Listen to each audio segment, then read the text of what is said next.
yesterday, throughout the entire day, there was Ottawa pride all taking up massive amounts of our city streets throughout the entirety of the day, and a few things jumped out to me. First and foremost, the lack of Canadian flags.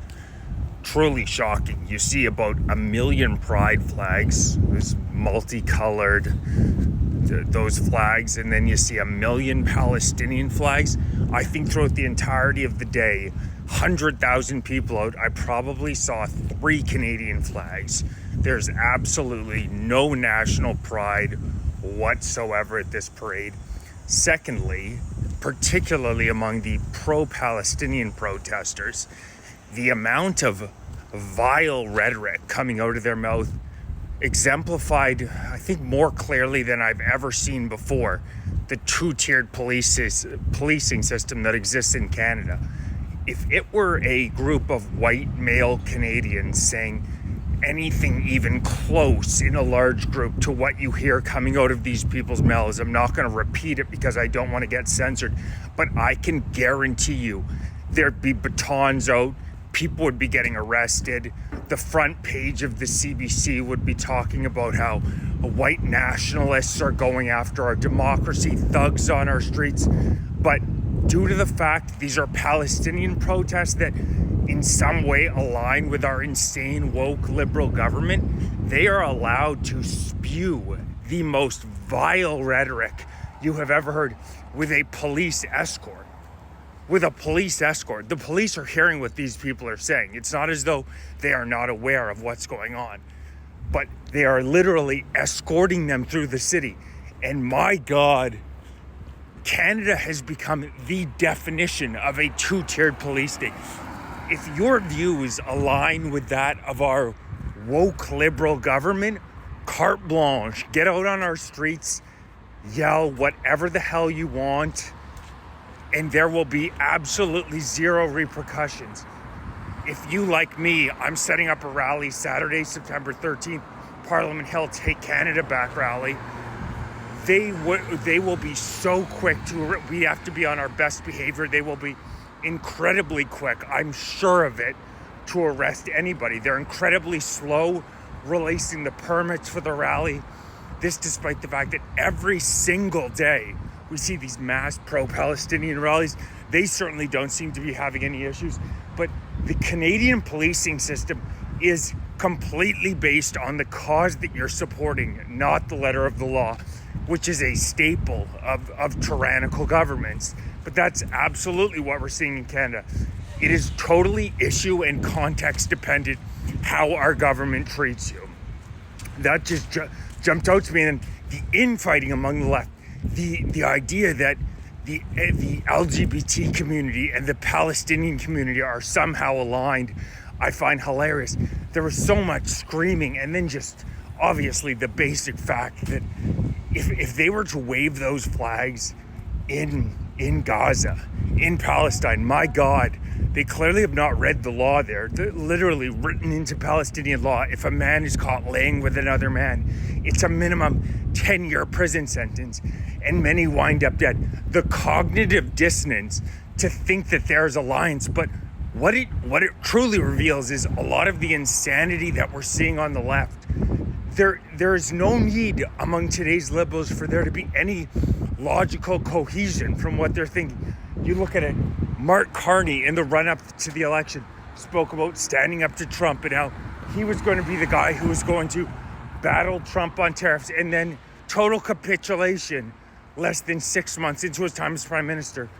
Yet you hear nothing about that. There's nobody in the sycophantic news media or propagandistic news media, CBC, CTV, who point out the fact that what he's doing is the exact opposite of what he was talking about just 5 months ago in the run-up to the election. And that's largely due to the fact that there is no need for any cognitive consistency among today's left.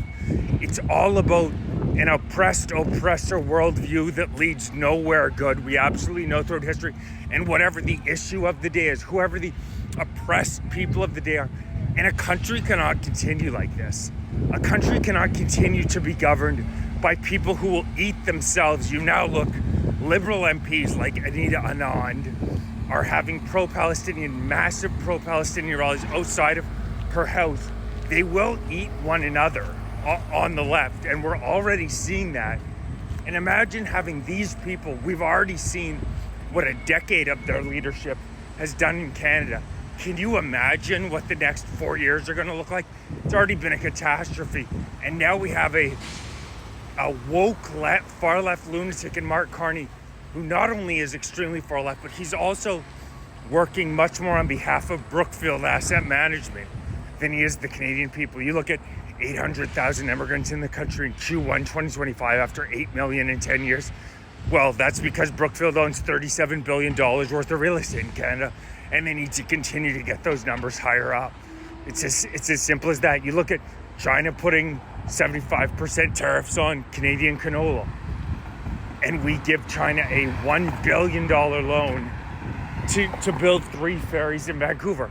That doesn't make any sense. We're rewarding them for punishing Saskatchewan, Alberta, and Manitoba, 3 provinces that are already struggling due to insane green policies that have crippled the oil and gas industry. Well, they gave Brookfield $250 million. Carney has been incredibly slow getting any infrastructure deals off the ground. The one he is really pushing is prefab housing, $25 billion worth of prefab housing.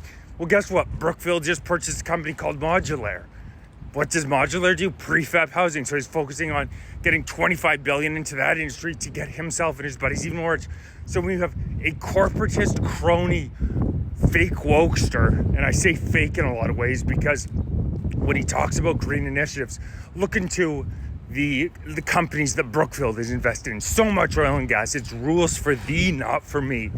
He says that we need to have all these clean green initiatives, yet at Brookfield, those rules don't exist. In his own personal stock portfolio, he's invested in those industries in the States. Like so many on the left, it's pure hypocrisy. Rounding back to my first point, just the lack of Canadian flags, the lack of pride. If you're walking around in your own country, and it is a rarity, I can tell you definitively, it is much rarer in Ottawa to see a Canadian flag than it is to see a pride flag. Pride flags are all over the place. Canadian flags, incredibly rare to see. If it is rare to see Canadian flags, you are occupied. And that's what's happening now in Canada. Many on the left, I would say a majority, actively dislike this country. They actively dislike this country. And how can you be led to a prosperous future by people who hate those who built the country, who hate our Charter of Rights and freedoms, our values, our freedom of expression, our freedom of religion? You look at all these woke rallies we're seeing on our streets on a daily basis. The amount of vile anti-Canadian rhetoric, a country cannot withstand this. 8 million invaders in under a decade. Time is running low for Canada to turn things around. It's gotten nasty in the past decade. It's going to get a hell of a lot worse if we don't wake the hell up and do something about it. I'm hosting a rally Saturday, September 13th, Take Canada Back rally. If you're interested in attending, message me. Starts at noon. I'm going to get tens of thousands of Canadian patriots out on the street.